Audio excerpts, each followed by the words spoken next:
Good morning. Agriculture science and technology या सब्जेक्टमधील organic farming या चॅप्टरमधील शेवटचं युनिट आपण आज अभ्यासणार आहोत. त्या अगोदर आपण साधारणतः ऑर्गॅनिक फार्मिंग म्हणजे काय, AIIMS, objective, principles of organic farming या गोष्टी अभ्यासल्या. त्यानंतर आपण पुढे requirements and components of organic farming दुसऱ्या लेक्चरमध्ये आपण तो भाग अभ्यासला, त्याविषयी चर्चा केली.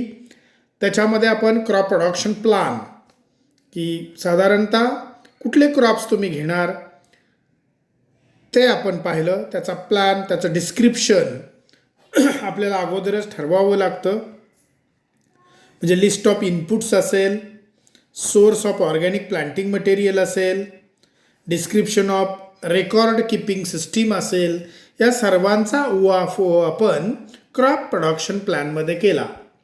आपण requirements and components of organic farming पाहतोय, त्यातलं एक क्रॉप प्लॅन. दुसरं आपण पाहिलं कन्व्हर्जन रिक्वायरमेंट, जो कन्व्हर्जन पिरियड असतो. म्हणजे एका दिवसामध्ये काय आपण ऑर्गॅनिक प्रोडक्शन चालू करत नाही, त्याला सर्टिफिकेशन बॉडी लागते किंवा अशी एक ऑथॉरिटी असते की जी आपले जे प्रोडक्शन झालेलं आहे ते खरोखरच ऑर्गॅनिक आहे का ते पाहत असते. आणि ऑर्गॅनिक फार्मिंगसाठी काही कन्व्हर्जन पिरियड लागतो, रूपांतर. कारण अगोदर आपण भरपूर प्रमाणात हर्बिसाइड्स वापरलेले असतात, फर्टिलायझर वापरलेलं असतं, बुरशीनाशकं, कीटकनाशकं, तणनाशकं, खतं, असे अनेक प्रकारे आपण त्या जमिनीमध्ये केमिकल्स ओतलेली असतात अक्षरशः. तर त्याचा कन्व्हर्जन पिरियड जर ॲन्युअल आणि बायॲन्युअल अशी पिकं घेणार असेल तर तो साधारणतः 2 वर्षाचा असतो. म्हणजे 2 वर्षानंतरच आपण म्हणतो की हे ऑर्गॅनिक प्रोडक्शन आहे, तोपर्यंत आपण म्हणू शकत नाही, टेस्टिंग करावं लागतं. पेरेनियल असेल तर त्याला 3 वर्षाचा कालावधी, 36 महिने लागतात. हेही तुम्ही पाहिलं गेल्या लेक्चरमध्ये. लँडस्केप, त्यानंतर बायोडायव्हर्सिटी कशी तुम्ही मेंटेन करणार, इकोसिस्टीम तुम्ही कशी प्रिझर्व करणार, ते लँडस्केप त्या दृष्टीने आपल्याला महत्त्वाचं आहे. त्यानंतर choice of crops and varieties.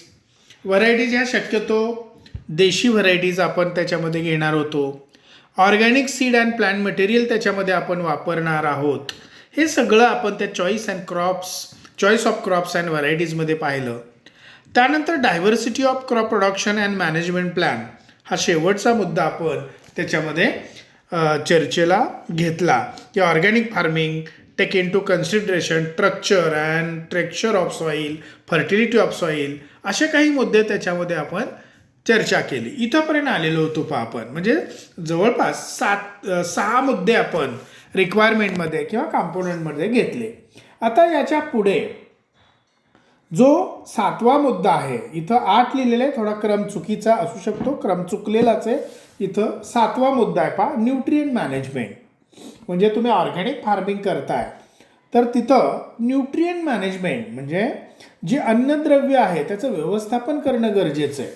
की तुम्ही आता अन्नद्रव्य म्हणजे काय, तर nitrogen, phosphorus, potassium, calcium, magnesium, sulphur किंवा मायक्रोन्यूट्रियंट, झिंक असेल, कॉपर असेल, क्लोरीन असेल, मॉलिब्डेनम असेल, मॅंगॅनीज असेल, आयर्न असेल, तर त्याला आपण मायक्रोन्यूट्रियंट म्हणतो. तर हे मॅक्रो आणि मायक्रोन्यूट्रियंट जे पिकांना लागणार आहेत, तर त्याचं मॅनेजमेंट तुम्ही कसं कराल in case of organic farming establishment.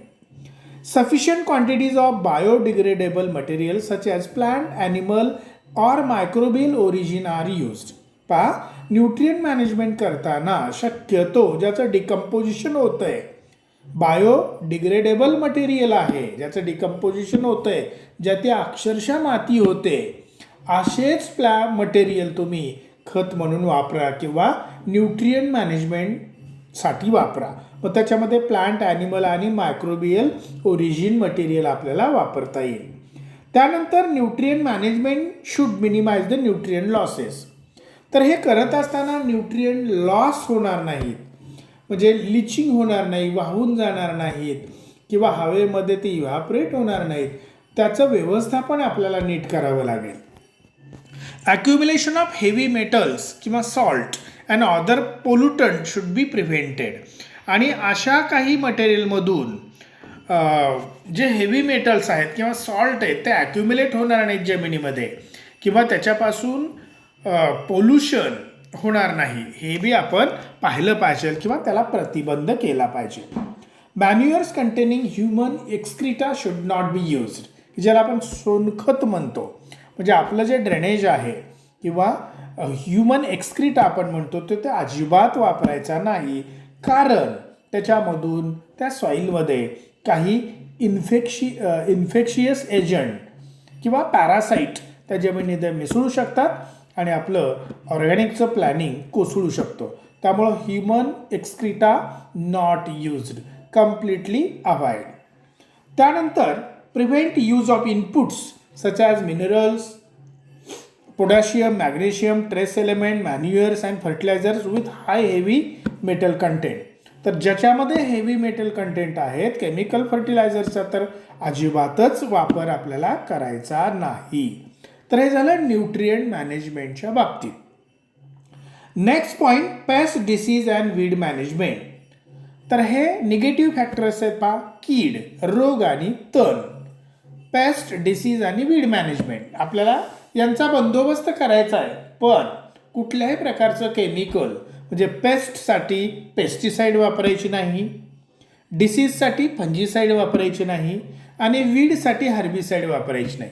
कोणतंही तणनाशक, कोणतंही कीटकनाशक, कोणतंही बुरशीनाशक की ज्याच्यामध्ये रसायन आहे किंवा केमिकल आहे ते अजिबात वापरायचं नाही. मग ह्यांचा बंदोबस्त कसा करायचा, तर तिथे फक्त आपल्याला मेकॅनिकल मेथड म्हणजे लेबर वापरून आपल्याला काय करता येईल का, त्यानंतर कल्चरल पॅटर्न बदलून काही लागवडीच्या पद्धतीमध्ये बदल करून आपल्याला कंट्रोल करता येईल का, किंवा काही नॅचरल एनिमीज असतात वीडचे, पेस्टचे आणि डिसीजचे, त्याची संख्या आपल्याला मेंटेन करता येईल का. म्हणजे एक जीव दुसऱ्या जीवावरती जगतो असं आपण म्हणतो.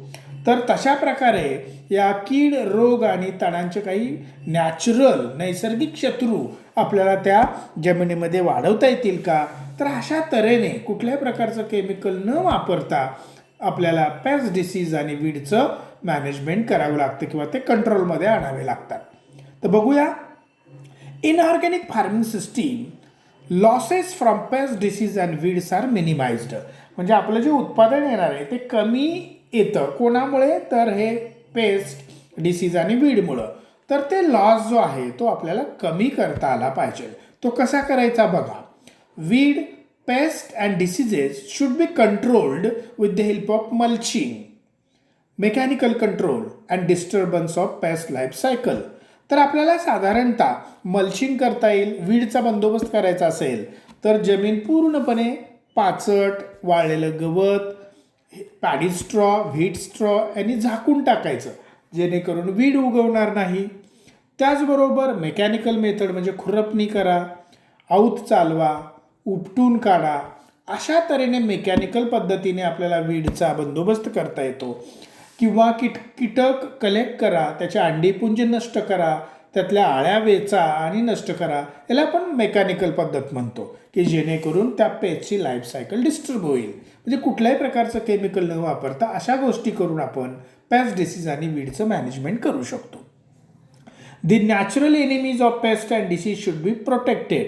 म्हणजे ज्याचे नैसर्गिक शत्रू आहेत, तणांचे असतील किंवा किडीचे असतील किंवा रोगाचे असतील, तर त्याला प्रोटेक्ट करा किंवा त्याची संख्या वाढवा. Allow the product prepared from local plants, animals, micro organism for weed, paste and disease management. तर पेस्ट, डिसीज आणि वीड कंट्रोलसाठी लोकल प्रोडक्ट वापरा की जे जसं आपण गोमूत्र वापरतो किंवा लसणाची पेस्ट वापरतात पहा. अनेक गोष्टी आपल्याला, किंवा ताक आणि गूळ याचं मिश्रण करून, म्हणजे जे ऑर्गॅनिक आहे, सेंद्रिय आहे, अशा गोष्टीचा वापर करून आपण ह्या तिन्ही पेस्ट आणि डिसीज आणि वीडचा बंदोबस्त करू शकतो. तर हा 7वा मुद्दा होता. नेक्स्ट, त्याच्यामध्ये आणखी 3 ते 4 मुद्दे दिलेले आहेत. Physical methods of paste disease and weed control should be permitted. म्हणजे तेच आता मी सांगितलं, फिजिकल म्हणजेच मेकॅनिकल. तुम्ही लेबर वापरून वीडचा बंदोबस्त करू शकता, खुरपणी करू शकता, आळ्या वेचू शकता. रोग असेल एखाद्या झाडावरती आलेला तर ते झाड आपण उपटून दुसरीकडे फेकून देऊ शकतो किंवा नष्ट करू शकतो. Prevent use of synthetic herbicides. कुठल्याही प्रकारचं केमिकल आपल्याला वापरायचं नाही की जे कारखान्यामध्ये बनलेलं आहे. फंजिसाईड वापरायचं नाही, ग्रोथ रेग्युलेटर्स वापरायचे नाहीत आणि इन्सेक्टिसाईड तर नाहीच नाही. The use of genetically engineered organisms or products is prohibited. Genetic engineering मार्फत जिथं जेनेटिक मटेरियलमध्ये ढवळाढवळ केलेली आहे असं कुठलंही प्रोडक्ट, कुठलीही व्हरायटी, कुठलंही बी याच्यामध्ये आपल्याला वापरायचं नाही. आणि clean the equipment before being used on organically managed area. मग स्प्रेयर्स असतील, डस्टर्स असतील किंवा काही इम्प्लिमेंट्स असतील तर ती स्वच्छ वापरा की जेणेकरून कॉन्टॅमिनेशन होणार नाही. तर हेही फार महत्त्वाचं आहे. Next, contamination control. कॉन्टॅमिनेशन म्हणजे संसर्ग. आता आपण जसं कोरोनाचं संसर्ग वाढू नये म्हणून आपण फिजिकल डिस्टन्स ठेवतो, सॅनिटायझेशन वापरतो किंवा सॅनिटायझर वापरतो, तर तसंच कॉन्टॅमिनेशन होऊ नये आपल्या त्या ऑर्गॅनिक फार्मिंगमध्ये दुसऱ्या शेतातून किंवा दुसऱ्या कुठल्याही गोष्टीकडून आपल्या ह्याच्या शेतामध्ये कॉन्टॅमिनेशन होऊ नये म्हणून काय करता येईल. All relevant measures may be taken to minimize contamination. म्हणजे आपल्याला काही उपाय करावेच लागतील from outside or inside the farm. म्हणजे ते शेतामध्ये असेल किंवा शेताच्या बाहेरून येणारे कॉन्टॅमिनेशन्स असतील. Buffer zone should be maintained to prevent contamination. Buffer zone याचा अर्थ काही आयसोलेशन डिस्टन्स, विलगीकरण अंतर, की जसं आपण एखादं प्रतिबंधित क्षेत्र असतं, कोरोनाचा हॉटस्पॉट असेल तर त्याच्यापासून 2 किलोमीटर चारही दिशेने आपण बफर झोन ठेवतो. म्हणजे तिकडं कुठल्याही प्रकारचं व्हेकल गेलं नाही पाहिजे, कुठली वर्दळ दिसली नाही पाहिजे. तसं आपल्या ह्या ऑर्गॅनिक फार्मिंगमध्ये सुद्धा करता येईल की एक बफर झोन मेंटेन करायचा की आपल्या त्या ऑर्गॅनिक फार्मपासून चारही दिशेला साधारणतः अर्धा किलोमीटर 1 किलोमीटरवरती कुठल्याही प्रकारचं कॉन्टॅमिनेशन आढळू नये असा बफर झोन आपण तयार करू शकतो to prevent contamination. Polythene paper किंवा other polycarbonates covering should be removed from the soil. काही वेळेला मल्चिंगसाठी आपण प्लास्टिक पेपर वापरतो तर तो त्याचा उपयोग झाल्यानंतर लगेच काढून बाजूला ठेवा, तो जाळू नका. म्हणजे after use should not burn in situ. म्हणजे आहे तिथंच जाळून माणूस टाकतो तर तसं करू नका, जेणेकरून पोल्युशन निर्माण होईल किंवा जमीन खराब होईल. तर ते प्लास्टिकचा जो पेपर असेल, पॉलिथिन पेपर असेल तर तो नीट गुंडाळून परत पुढच्या वेळेला वापरण्यासाठी आपल्याला ठेवता येतो. तर हे कॉन्टॅमिनेशन कंट्रोल बाबत. आणि soil and water conservation. Soil conservation म्हणजे प्रिव्हेंट सॉईल इरोजन आणि वॉटर कॉन्झर्वेशन म्हणजे जास्तीच्या पाण्याचा वापर टाळणं. Measures to be taken to prevent soil erosion. जमिनीची धूप आपल्याला थांबवता आली पाहिजे. त्याचबरोबर improper use of water and water pollution. Water polluted होऊ न देता त्याचा कमीत कमी वापर, चांगल्या तऱ्हेने वापर, ड्रिप इरिगेशनचा वापर करून आपण पाणी वाचवू शकतो. त्यानंतर burning of organic matter, cleaning of primary forest is prohibited. आणि कुठल्याही प्रकारचं ऑर्गॅनिक मॅटर किंवा गवत असेल किंवा आणखी कुठलंही सेंद्रिय मटेरियल असेल तर ते जाळू नका. आणि फॉरेस्ट किंवा बांधावरची झाडं झुडपंही अगदीच क्लीन करायची गरज नसते, तरच तुमचं ते ऑर्गॅनिक फार्मिंग सक्सेसफुल होऊ शकतं. हेही लक्षात ठेवा. Next, collection of non cultivated material of plant origin or forest produce. म्हणजे आपण कल्टिवेट केलेलं नाही असं मटेरियल, उदाहरणार्थ वाईल्ड प्लांट्स असतील, काही जंगली झाडं असतील की ज्याचा औषधी उपयोग असतो किंवा पार्ट्स असतात काही की जे आपण परत लावू शकतो दुसरीकडे. तर असे कलेक्शन वाईल्ड प्लांटचं किंवा पार्ट्सचं grown naturally should be certified organic if derived from stable growing environment. तर अशा गोष्टी तुम्ही प्रिझर्व केल्या पाहिजेत आणि ते सर्टिफाय करून घेतलं पाहिजे की हे ऑर्गॅनिक मटेरियल आहे किंवा ऑर्गॅनिक प्रोड्यूस आहे, हे या अर्थाने तिथं शब्द वापरलेला आहे. Harvesting and gathering the product should not exceed the sustainable yield of the ecosystem. तर हे फार्म प्रोड्यूस असेल किंवा फॉरेस्ट प्रोड्यूस असेल, समजा आपण करवंद आणतो, डिंक गोळा करतो, मध गोळा करतो, लॅक कल्चर असेल, हे जे काही फॉरेस्ट प्रॉडक्ट्स आहेत, तर हे याचं ओरबाडायचं नाही, अक्षरशः आवरटपणा नाही करायचा की जेणेकरून त्या इकोसिस्टीमला बाधा येईल, पर्यावरण नष्ट होईल. म्हणजे आपल्याला उत्पादन त्याच्यातून घ्यायचं आहे, इन्कम मिळवायचं आहे, पण इकोसिस्टीमला कुठल्याही प्रकारची बाधा न आणता किंवा पर्यावरणाला कुठलाही हार्म न होता आपल्याला हे सर्व करायचं आहे. When harvesting and gathering the produce attention should be paid to maintenance of the ecosystem. तेच पुन्हा दुसऱ्या भाषेमध्ये सांगितलं आहे की ज्या वेळेला तुम्ही हार्वेस्ट करता, करवंद असेल, मध असेल किंवा डिंक असेल, तर अशा गोष्टी तुम्ही ज्या वेळेला गॅदर करता, घेता त्या निसर्गाकडून, तर एक अटेन्शन आपण ठेवलं पाहिजे, आपण एक प्रकारे सावधानता बाळगली पाहिजे की जेणेकरून इकोसिस्टीमला कोणत्याही प्रकारचा अडथळा येता कामा नये. आणि अशा तऱ्हेने आपण हे न्यूट्रिएंट मॅनेजमेंट, त्यानंतर साधारणतः 7वा मुद्दा आपण न्यूट्रिएंट मॅनेजमेंटचा पाहिला. त्यानंतर pest disease weed management organic फार्मिंगशी रिलेटेड की न्यूट्रिएंट मॅनेजमेंट कसं करायचं, वीड डिसीज किंवा पेस्ट मॅनेजमेंट कसं करायचं, कुठले कंट्रोल करण्यासाठी कुठल्या पद्धती वापरायच्या, हे आपण याच्यामध्ये पाहिलं. कॉन्टॅमिनेशन कंट्रोल, संसर्ग होऊ नये, पोल्युशन होऊ नये म्हणून काय करता येईल, हाही मुद्दा आपण याच्यामध्ये चर्चा केली त्याच्याबद्दल. सॉईल अँड वॉटर कॉन्झर्व कसं करायचं, सॉईलच्या बाबतीत सॉईल इरोजन प्रिव्हेंट करता येतं, सॉईल फर्टिलिटी आपल्याला वाढवता येते. त्यानंतर वॉटरच्या बाबतीत सेव्ह वॉटर हा अतिशय महत्त्वाचा मुद्दा आहे. त्याचबरोबर ते वॉटरचे जे सोर्स आहेत ते कॉन्झर्व केले पाहिजेत, त्याचं संवर्धन केलं पाहिजे. Water harvesting, rain water harvesting आपल्याला करता आलं पाहिजे. तर ह्या गोष्टी सॉईल अँड वॉटर कॉन्झर्वेशनमध्ये येतात, त्या ऑर्गॅनिक फार्मिंगशी अतिशय रिलेटेड आहेत आणि महत्त्वाच्या आहेत. आणि शेवटी सांगितलं collection of non cultivated material, म्हणजेच फॉरेस्ट एरियामधून आपण जे नॉन कल्टिवेटेड म्हणजे शेतकऱ्याने न लावलेल्या, लागवड न केलेल्या, की ज्या नॅचरली आपल्या शेतामध्ये बांधावरती उगवलेल्या असतील, उदाहरणार्थ जांभूळ असेल, करवंद असेल, आंब्याची झाडं असतील, बोर असेल किंवा डिंक आपण घेतो किंवा आपण मध गोळा करतो, तर ह्या सगळ्या गोष्टींचं हार्वेस्टिंग करताना किंवा ते आपण घेताना आपण काय करतो, आपला हावरटपणा तिथं दाखवतो, ओरबाडायचं नाही. निसर्गाकडून घेताना सुद्धा संयम बाळगणं अतिशय महत्त्वाचं आहे. कारण मधाचं पोळं, आपल्याला मध जितका महत्त्वाचं आहे तितकंच महत्त्वाचं मधमाशीला सुद्धा तिचं ते घरटं महत्त्वाचं असतं.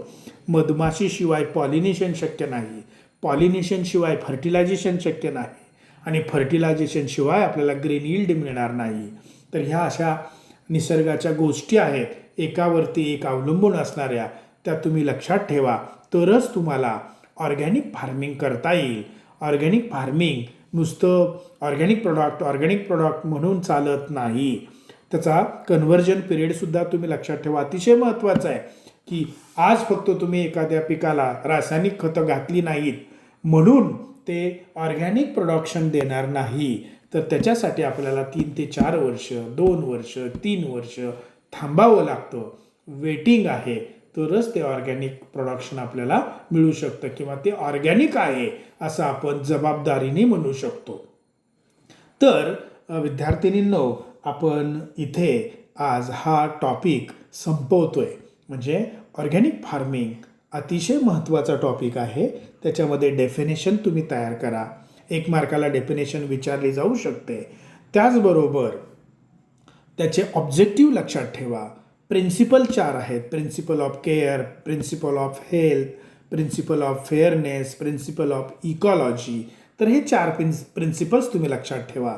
आणि पुढे जे काही 8, 9 किंवा 10 मुद्दे आपण एका पाठोपाठ 1-2 लेक्चरमध्ये त्याच्याविषयी चर्चा केली आपण, त्याला म्हणायचं रिक्वायरमेंट ऑफ ऑर्गॅनिक फार्मिंग किंवा कॉम्पोनंट्स ऑफ ऑर्गॅनिक फार्मिंग. म्हणजे ऑर्गॅनिक फार्मिंग करताना किंवा ऑर्गॅनिक फार्मिंगचा प्रकल्प आपण घेताना कोणकोणत्या रिक्वायरमेंट्स आहेत आणि ते सगळे जे आहेत, पुन्हा एकदा मी तुम्हाला ते रिक्वायरमेंट्स कोणत्या होत्या ते सांगतो की क्रॉप प्रोडक्शन प्लान करावा लागतो. त्यानंतर कन्व्हर्जन पिरियड आहे, त्यानंतर ड्युरेशन ऑफ कन्व्हर्जन पिरियड असतो, लँडस्केप ही महत्त्वाचं आहे, choice of crops and varieties हे सुद्धा महत्त्वाचं आहे, diversity in crop production and management plan हा प्लॅनसुद्धा तितकाच महत्त्वाचा आहे. न्यूट्रिएंट मॅनेजमेंट आपल्याला करावं लागतं, paste disease and weed management आपल्याला त्यामध्ये करावं लागतं की जिथे कुठल्याही प्रकारचं केमिकल, मग ते ग्रोथ रेग्युलेटर असेल, फर्टिलायझर असेल, फंजीसाईड असेल, पेस्टिसाईड असेल, हर्बिसाईड असेल, अजिबात वापरायच्या नाहीत.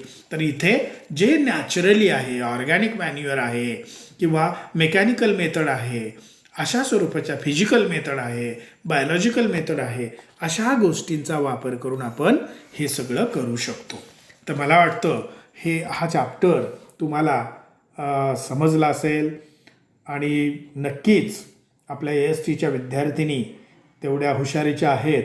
दरवर्षी आपली परंपरा आपण नेहमी चालू ठेवतो आणि त्या परंपरेला तडा जाणार नाही हा विश्वास मला आहे.